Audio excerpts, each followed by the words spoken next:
guys, what up? It's Will with Just Add Water. We're out here doing some maintenance today. This customer has 2 water features, so make sure you subscribe so you can watch the next video when that one comes out. This one we're going to start with our fountain maintenance. This is a small little fountain. It's actually one of the newer stack slate urn products. It's a wall with a couple pretty patio bowls. Pretty cool feature.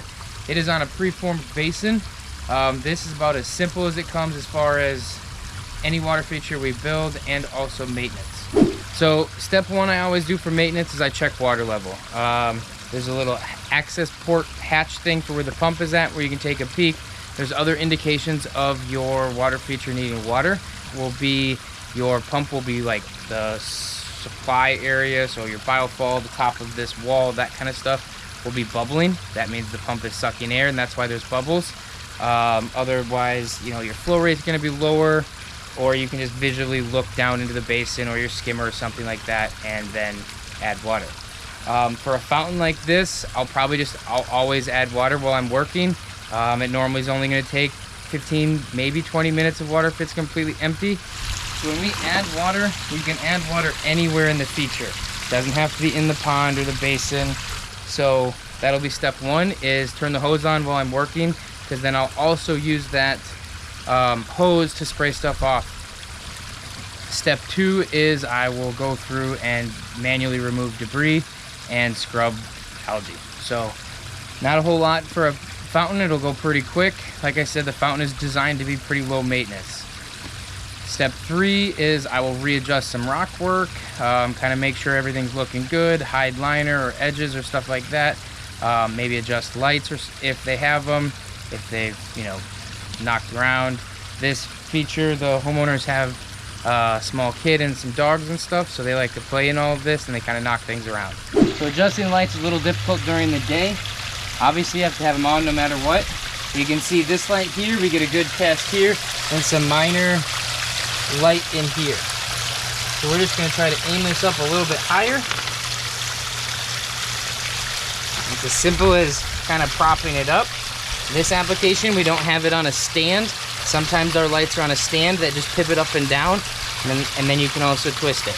So whatever works best for you, however your lights are set up, you can really dial it in whenever. Obviously the best time to do it is later at dusk is my favorite time to do it.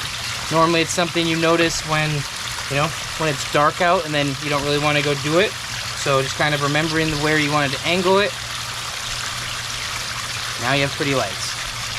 So here on our fountain, maybe you've noticed that your flow rate isn't quite the same, or maybe something shifted, whatever it may be. One thing that we do on all of our fountain pieces that we've installed, and is just kind of a general industry-wide practice, is installing ball valves so you can regulate that flow and kind of tune it in a little bit better. So that's what we're going to do here.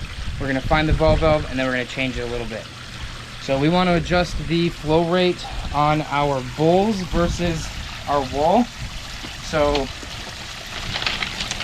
see here, we've got this ball valve. Always a good idea to pull back more gravel than you think, so then that way that valve can't hit anything.